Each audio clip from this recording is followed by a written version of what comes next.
विपक्षी दल जो है वो जिससे आपको लड़ना है, जो मेन आपका जो प्रतिद्वंदी है, वो अब जो लिस्ट आई है 159 लोगों की, उसमें बहुत से अपराधी प्रवृत्ति के लोग हैं। यहां तक कि नाहिद हसन को उन्होंने टिकट दे दिया, जिनके ऊपर मुजफ्फरनगर दंगों का आरोप है। इसको आप कैसे देखते हैं?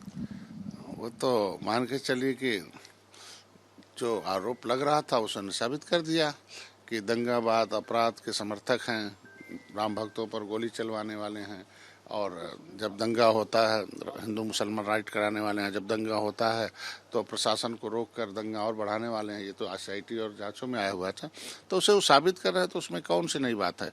लेकिन उस सूची में जिसको ये दम भर रहे थे कि हम मछुआरों के बहुत हितैषी हैं, इन्हें ऐसा नहीं होना चाहिए, उस सूची में देखिए हमको लगता है एक भी निषाद नजर नहीं आए। मंत्री जी एक हैं जो बेचारे 30 साल से हैं, 35 साल से, वही एक हैं।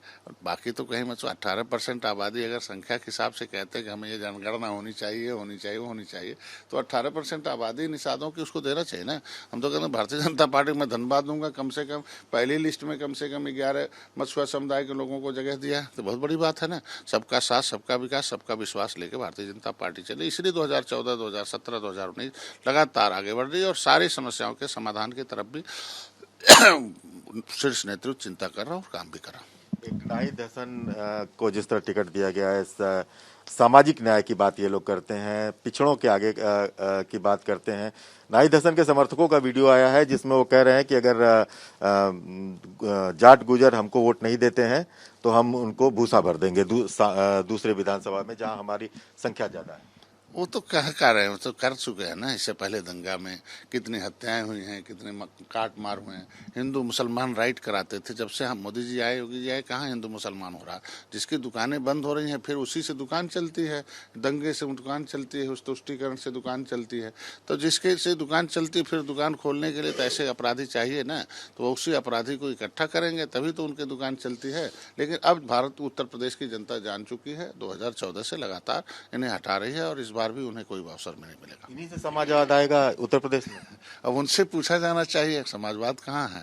अगर समाजवाद होता तो सभी जातियों का एक समावेश होता और सबको लेकर चलते। 5 बार उनके हाथों में सरकार थी, कभी 5 बार पिछड़ों की नुमाइंदगी की बात करते हैं, मुसलमानों की नुमाइंदगी की बात करते हैं, तो क्या उनके विकास के लिए 5 काम हुआ? कभी कोई 5 काम बना कि कानून बनाया कि इनके बच्चों को विकास की मुख्य धारा से जोड़ा जाए?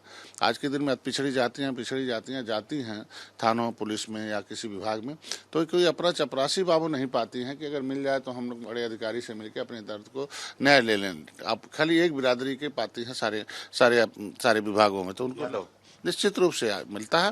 तो उनको लगता है कि नहीं, अरे यार हमने बटन दबा के महापाप किया है और अपने बच्चों को कब्र में डाल दिया और दूसरे को हीरो बना दिया, अपने बच्चों को जीरो बना दिया। इसीलिए वो जब से सामाजिक न्याय समिति का रिपोर्ट आई है, सोशल मीडिया आई है, मीडिया आई है, लोग अपना चलना शुरू किए हैं, तब देखने लगे कि बहुत नुकसान हो गया। तो हाथी आई हीरो हो गए, साइकिल आई हीरो हो गई। जब इनका बटन दबाते इनके माँ के कोख से हाकिम पैदा हो जाते हैं, हमारी माँ के कोख से मजदूर पैदा हो जाते हैं। इसीलिए 2014 से उन्हें जब बटन छूना बंद कर रहे हैं कांग्रेस का, सपा बसपा के, जीरो हो रहे हैं। अब भारतीय जनता पार्टी के साथ हैं, माननीय मोदी जी योगी जी के साथ हैं, आज देखो हीरो हो रहे हैं।